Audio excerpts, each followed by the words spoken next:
Monday, November 14th.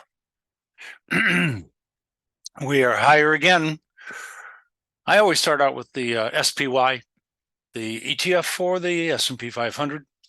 It's my main index, but I also look at the DIA and the Qs and some other indexes occasionally, and futures, forex, and sectors, and maybe some other things as well. Back to the spider or the SPY. We have had a very sharp rally the last couple of days. That would be Thursday and Friday of last week, and left a gap behind. Can't forget about that gap in the ballpark of 383, plus or minus a point or two. We're 99.80 here, 399. We're 400 for all practical purposes. Now, my minimum upside objective was 403 to 410. And I'm going to amend that a little bit. It's still 403 because of the head and shoulder bottom formation that developed during October.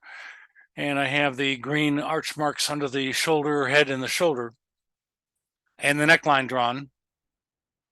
The objective plotted in 403.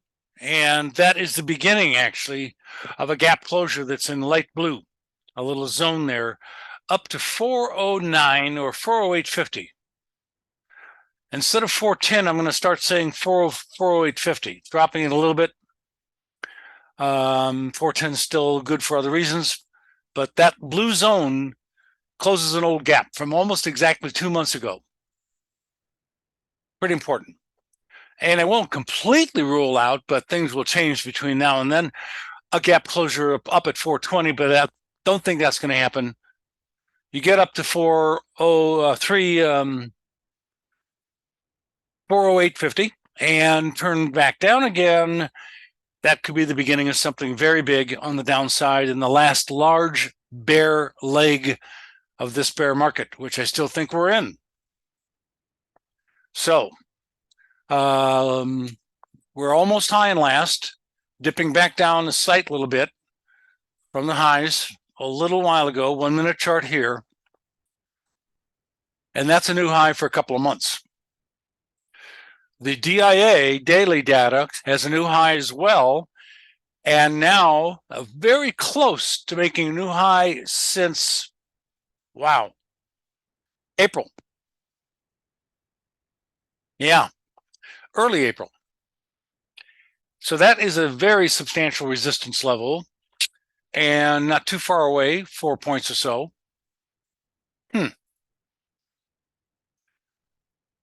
I think the DIA is going to stop in that neighborhood, 343.5. Maybe this old gap right here, I didn't put anything on it. There's no colors or anything, but it's back on April 21, April 22. Could be closed, and that's 347. So 340s in each case. Interesting. Nothing else to say about the DIA. And let's look quickly at the QQQ, the NASDAQ. We are new highs for 2 months. The head and shoulder didn't quite work correctly with the Qs, so I haven't outlined it. We did, and I reiterate, pick the turning point of this market so far on October 13th. And I talked about the October lows coming up 2 months before they happened. And they happened this year again. And I mentioned it was likely to the degree of the high 80 percentile or maybe low 90 percentile in the last approximately 30 years. You can add another year to that and raise the percentage of here. We have higher highs for a couple of weeks. That's very decent. A lot of resistance overhead. This QQQ is the slowest to rally from the lows, not gaining as much gain. You just looked at the DIA, which is way up here, relatively speaking, relative to this high. And by the way, we did get that red sell signal on the top of the QQQ. And that was the high day. That's what the Ehrlich ER signals are built for, picking market turning points. It tries to find those significant ones that may be major long-term beginning of bear market. November 22nd of 21, bearish engulfing ER sell signal, type of signals. Yeah, can't get too much better than that. Some signals don't work. Granted, I take small losses, period. The ones that do work, we try our best to milk out as much profit as we can and use what we call the smart trailing stop. But for the moment, everything looks pretty good here. But hey, we're getting fairly close to overbought. Don't forget about that. When we get into overbought territory, I'll be very much looking for telltale signs that the market is starting to flip back down. Let's see what happens. And it may only be a few days, probably this week, actually. Let's go look at futures. I have 4 symbols, instruments, that have had a ER signal in the last week or so. Friday, after being overbought, we have a bearish engulfing in cocoa, which is down a little this morning. The high is about unchanged from Friday. And we are down a modest 23 or so. But hey, down. Looks like it could easily come all the way down to 20, 24 and a half. Maybe even, maybe even lower, 24.20. Next chart. We had 2 sell signals in the last 5 days after being overbought. Bearish engulfing almost on the high day, not quite, sorry. November 8th sell signal, and on Friday also another sell signal. We had a buy signal on this low. That's why it's green. I added a little arrow. And we have a sell signal on top of the market, and that's what it's built for again, and a whopping sell signal way back there. Next chart. And here we have an old sell signal on sugar and a sell signal at that high right there. I thought I was going to run into a couple more. I guess not. Sell signal about a week or so ago and has not been higher than the high of that sell signal day. ER, bearish engulfing, sell signal. That's why it's red. And the bottom is green because of, guess what? The buy signal, ER buy signal. And the same didn't work though. Great sell signal there, and that one didn't work very well either. So we take a small loss. Next, sell signal on Thursday. Friday's high is not higher than Thursday's high. That is still the high day, and this is soybeans. Didn't look good for me on Friday's strong close, but it wasn't violating any rules. Dropped off some today, starting to maybe see daylight. I want to close below the low of the bearish engulfing red ER signal day, which is last Thursday, November 10th. That's going to make me feel real good. A couple of good sell signals back in there. Next chart. Nothing lately. I'm going to go through the rest of these pretty quickly. Buy on the bottom. That was back on October 13th. The low day for a lot of stuff. Oh, hey, this is the E-mini. Should have recognized that. It's the futures contract for the S&P 500. I was looking at the SPY, the ETF for the S&P 500 earlier. Next. And we got an excellent buy, an excellent sell, an excellent buy. And this is bonds, 30-year long bond. And I talked about it over a month ago, being oversold badly, which it was. Down here, down at 10, 11, 13. That's pretty oversold, especially for daily data. And that there's possibilities that it could be a significant bottom. Well, we ended up with a possible double bottom. Last week's low held the previous lows, and we made new highs, higher than the middle, or the highest highs since the 2 lows between. So I think it's going to start to turn back up again, and I'm looking for something in the neighborhood of, say, 30 and a couple of ticks, just a little over 30. Next chart. Crude oil. We got sell signals on the damn top of the market, and that was way back in June. Another sell signal in here, kind of neutral at the moment, except the bear trend may persist. So I have to be slightly negative, but no recent signals. Next, oats, pass. Next, gold. Buy signal on the bottom, ended up being a triple bottom. You might make a case for a double bottom inside of a larger double bottom. Doesn't matter. Basically the same thing. Their trend lines are broken, but we're now overbought. And we are at a very minor area of resistance, not much. I think it still can get up to, oh, okay, we're pretty close. 1790. Yeah, the 1790s. 1790 to maybe 1800. Okay. And if it does that quickly, we'll still be overbought and in prime territory for a turn back down. Next chart. That was gold. This is silver. Overbought as well, making new highs as well. Actually, it's quite overbought. So, at resistance already, chewing its way into it somewhat. But it did build a decent bottom in the meantime. This is very close to turning back down, maybe a day or two higher, and a modest amount. I'd be looking for sell signals here. Silver, that's it. Wheat, next chart, wheat, this one. Oversold at the bottom. Oh, fantastic bearish engulfing ER sell signal on the top of the wheat market at the beginning of the war. That's what we love. Incredible. Huge. Next sell signal was three months later at the beginning of the next giant wave down.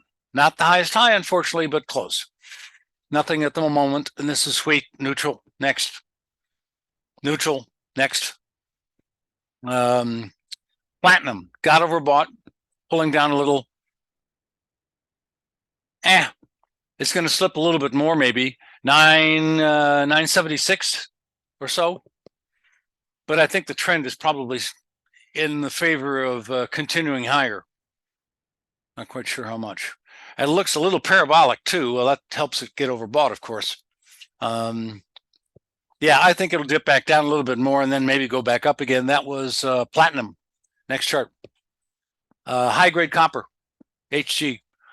Green on the bottom of that break. That's nice. Not the lowest low, but that's the highest high. And we got red on the top of this chart, which is about 2 years of data of the perpetual contract on copper. Nothing lately, a little overbought. Watch out. Probably pull back a little bit more, but still I'm favoring a little higher in the next, week or two, I guess. Next. Not much to say, except sold it on the top. Can't help it. Okay. No green on the bottom, unfortunately. And bottom green back for soybean oil. Sell in here a long time ago. Nothing recently except it's overbought a lot lately. And it's rolling over slowly, not a sudden break. This is very strong. It's holding up in overbought condition periodically, frequently. It may do exactly what it did back here in April, May, fiddle around a while. It's not showing signs of really dumping, or I need to close below 74.36 in order to start getting a little bit more bearish. Otherwise, neutral to a tiny bit bearish. Next, this is, excuse me, rough rice. The overbought condition may have resolved itself and we may have started the move down at resistance. Next, lean hogs. And I'll make this my last one. We got a sell signal just before a very big break on the top of the continuation contract data and the beginning of some next move downs and a couple of near the lows of the break. Not the bottom, unfortunately, but near the beginning of more strength.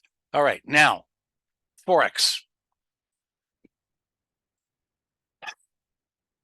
DX on top, bearish, sold it. Now getting oversold, looking for the bounce soon. Next, euro dollar.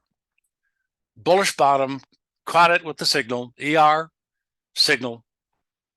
Overbought now, expecting a little retracement back down slightly. A longer term trend may have changed here for the euro dollar and the dollar index for the next many months.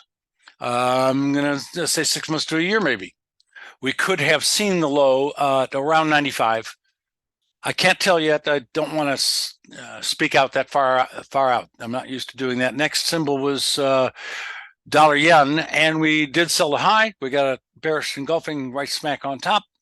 Oversold right now, so I expect a small bounce and probably lows after that in the next week or two. New lows, still a little bearish. One yellow overbought bar Friday. That's not much overbought. Still bullish, looking for a little bit further into resistance. I like the way it's acting still. Dollar Canada, we bought the bottom and got two buy signals a few days later as well. And we had a too early buy signal, looks like September 28th. But the others were pretty darn good, including, of course, why not? October 13th, the bottom of so many markets on that profoundly important day, and the October low as well. Next, I'm just going to pass on the Swissy and the British for the moment because I want to show a couple of sectors and then leave. All right, so sector KBE, banking. We have a buy signal on the bottom of the break, basically. I'm looking for more strength in a zigzag fashion like it's been doing. That looks like an upward slanting wedge or pennant, upward slanting pennant, which can be bearish, but it hasn't broken out, so it's still friendly. Next. Semiconductor, too strong, too quick, too fast. It's overbought and in some resistance, so I'm expecting it to turn back down again. Gaps to close at around 200. Next, XLK, and of course we bought the bottom on the green. I think that was October 13th, as well as this one also being October 13th. XLK, we sold the high of the rally. We got the low of the break so far. Yeah, those are the best ones, the signals. And two more, XLU, oversold at the bottom, but unfortunately we did not get a green bar. We did get a red bar on the first high of the double top, and that was a hell of a double top. We got some green at the beginning of this rally, small short term, and that's just too early. Nope, not the best here. And lastly, before we finish on this Monday, we got the low, which was the first of two lows that generated a double bottom and just a historical support at that, at the time. And we sold the top back there on November 22nd of last year, almost exactly a year ago. You have a great day. Profitable trading to you. Stan Ehrlich, thank you.